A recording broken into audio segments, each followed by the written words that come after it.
Hello বন্ধুরা, আমার নাম আখি। আমি যখন বিয়ে করি তখন আমার বয়স ছিল 18 বছর এবং আমার বিয়েটা হয়েছিল আমার ভাসুরের অনুরোধে। ভাসুর একজন নেপালিয়ান মেয়েকে বিয়ে করেছিল, কিন্তু সে 1 বছরের বাচ্চা রেখে ডিভোর্স নিয়ে চলে যায়। বাচ্চাকে আমিই দেখাশোনা করি। বাচ্চাটার বয়স 2 বছর। আমার ভাসুর আমার স্বামীকে চালাকি করে বিদেশ পাঠিয়ে দেয়, আর আমার স্বামী তার বড় ভাইয়ের কথা কিছুতেই অমান্য করতে পারেনি, তাই সে বিদেশ চলে যায়। এরপর বাড়িতে আমি আর ভাসুর থাকতাম। একদিন রাতে ভাসুর বলল, আমার পায়ে খুব ব্যথা করছে, আমাকে একটু মেসেজ করে দেবে আখি।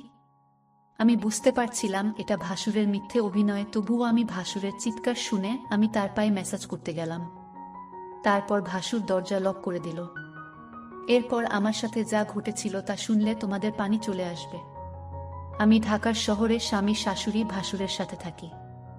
আমার স্বামী আর ভাসুর ব্যবসা করে।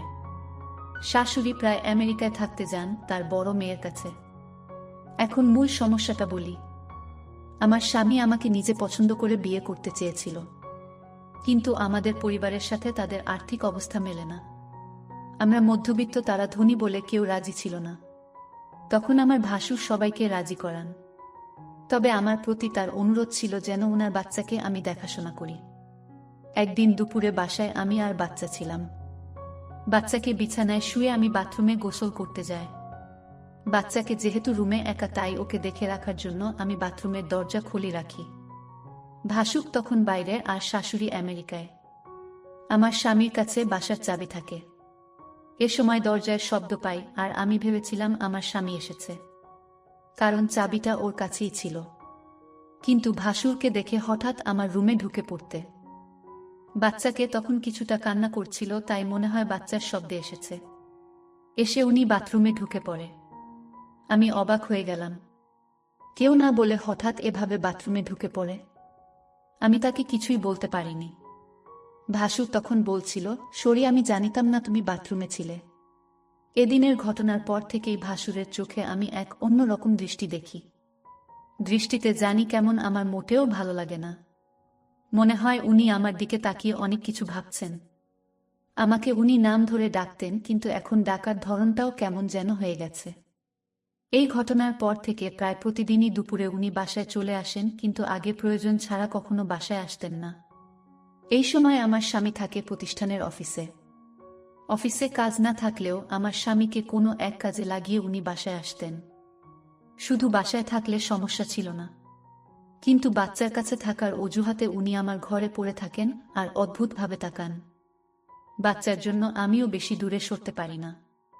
বাচ্চাটা কিছুক্ষণ পর পর আমাকে ডাকে। এ অবস্থা প্রায় 2-3 মাস ধরে চলছে। হঠাৎ একদিন আমার ভাসুর বলল, আমার স্বামীকে বিদেশ পাঠাবে, ভালো একটা বিষয় আছে তাই। বেতনও অনেক ভালো, আর তাই আমার স্বামীও না করেনি। উনি মনে হয় আমার কাছে কিছু একটা চাচ্ছেন, না হলে আমার স্বামীকে বিদেশ পাঠালো কেন? তবে তার চাওয়াটা যে কি সেটা আমি বুঝতে পারছি না। আবার আমি মনে মনে ভাবি আমার ধারণা ভুল, কারণ উনি খুবই ভালো একজন মানুষ, খুব খেয়াল রাখেন আমাদের, তাই দ্বিধাটা রয়ে গেছে। আমি কি করলে উনার সাথে সম্পর্কটা আবার আগের মতো হবে? তাছাড়া আমি ওনার মনে কি আছে সেটা কিভাবে বুঝতে পারবো? আমার স্বামীকে কি ঘটনা জানাবো, নাকি অপেক্ষা করব আরও কিছুদিন? আমি ভাবলাম না, স্বামীকে এখনই কিছু জানানোর দরকার নেই, আরও কনফার্ম হয়ে তারপর জানানো উচিত আমি মনে করি। ভাসুর আমার দিকে অন্যরকম দৃষ্টিতে চেয়ে থাকত। আমি মাঝে মাঝে বলতাম, আপনি এভাবে কি দেখেন আমার দিকে তাকিয়ে? তখনই বলতো, আসলে কি বলবো, আমি খুব কষ্টে আছি। আমার কষ্টটা যদি তোমার কাছে বলি তুমি হয়তো কি মনে করো তা আমি জানি না, তবে তুমি আমার বাচ্চাটাকে নিজে মনে করে লালন পালন করছো, এতে আমি অনেক খুশি।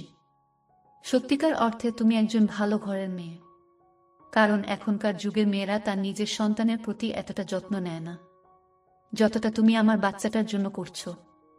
আমি তোমায় এই ঋণ কোনোদিন শোধ করতে পারবো না। আমার বাচ্চাটা, মায়ের অভাবটা তুমি পূরণ করেছো, এর চেয়ে বেশি কি হতে পারে? আসলে বিদেশি মেয়েরা তার সন্তানের প্রতি ভালোবাসা কম থাকে, তবে সবাই সমান না। বাঙালি নারীরা তার সন্তানের দিকে তাকিয়ে সারাটা জীবন কাটিয়ে দিতে পারে। বাঙালি নারীর কোনো তুলনা হয় না। তবে আমার ছোট ভাইয়ের বউ করে তোমাকে আনতে পেরে আমি নিজেকে ধন্য মনে করছি। আমার ভাসুর আমার এসব প্রশংসা করছিল। আমি তার প্রশংসা শুনে অনেকটা থমকে গেলাম। বাবারে, এত প্রশংসা! যাই হোক, ভাসুরকে একদিন দেখলাম খাওয়া দাওয়া ছেড়ে মনমরা হয়ে ঘরে শুয়ে আছে। এই বাড়িতে ভাসুরকে আমি দেখাশোনা ছাড়া আর কেউ নেই। দেখলাম ভাসুর আজ সারাদিন কিছু খায়নি। আমি ভাসুরকে বললাম, আপনার কি শরীর খারাপ? ভাসুর বলল, আমার মাথায় প্রচণ্ড ব্যথা করছে। সকাল থেকে কি করব বুঝতেছি না। আমি ভাসুরকে বললাম, আমি কি মাথায় একটু মেসেজ করে দেব? মেসেজ করে দিলে হয়তো ব্যথাটা কিছুটা কমে যাবে। ভাসুর আমার মেসেজের কথা শুনে অনেক খুশি হল। সে চেয়েছিল আমি তার মাথায় মেসেজ করে দিই। আমি ভাসুরের মাথায় মেসেজ করছিলাম, এমন সময় সে বলল, দেখো, তুমি মেসেজ শুরু করতেই আমার ব্যথাটা অনেকটা কমে গেছে। তোমার হাতে কি জাদু আছে নাকি? আমি তার কথা শুনে কিছুটা অবাক হলাম। আমি বললাম, মেসেজ করে দিলে এমনই ব্যথা কমে যায়। এখানে হাতের জাদু বলতে কিছু নেই। মেসেজ করলে ব্যথা কমে যাবে, এটাই স্বাভাবিক। ঠিক আছে, তোমাকে অনেক ধন্যবাদ মেসেজ করে দেওয়ার জন্য। আমার মাথা ব্যথা কমে গেছে, কিন্তু ভাসুরের মাথা ব্যথা ছিল না। মাথা ব্যথার অভিনয় করেছিল আমার সাথে। আমি এটা বুঝতে পারি আমি যখন তার রুম থেকে বের হই। তখন সে একা একা বলছিল, আমি ধীরে ধীরে আমার প্রতি ভালো মন মানসিকতা তৈরি করছি। সেটা আমি বুঝতে পারলাম। ভাসুর কেন আমার সাথে এমন মিথ্যা নাটক করেছিল, তার উদ্দেশ্যটা কি ছিল তা আমার জানা খুব জরুরি ছিল। আমি বাড়িতে আছি, ভাসুরের সন্তান আর আমার ভাসুর। এরপর দিন আবার সেই অভিনয় শুরু করল। সে আস্তে করে চিৎকার করছে আর বলতে লাগলো, আমার মাথা ব্যথা করছে। এখন কি করব? আমি তখন ভাসুরকে বললাম, ডাক্তারের কাছে যান, তাহলে সব ঠিক হয়ে যাবে। রোগ নিয়ে ঘরে বসে থাকলে কি আর চলবে? ভাসুর আমার কথা শুনে দেখলাম তার মুখটা অন্ধকার হয়ে গেল। আসলে কি তার মাথা ব্যথা করছে, নাকি এসব অভিনয়?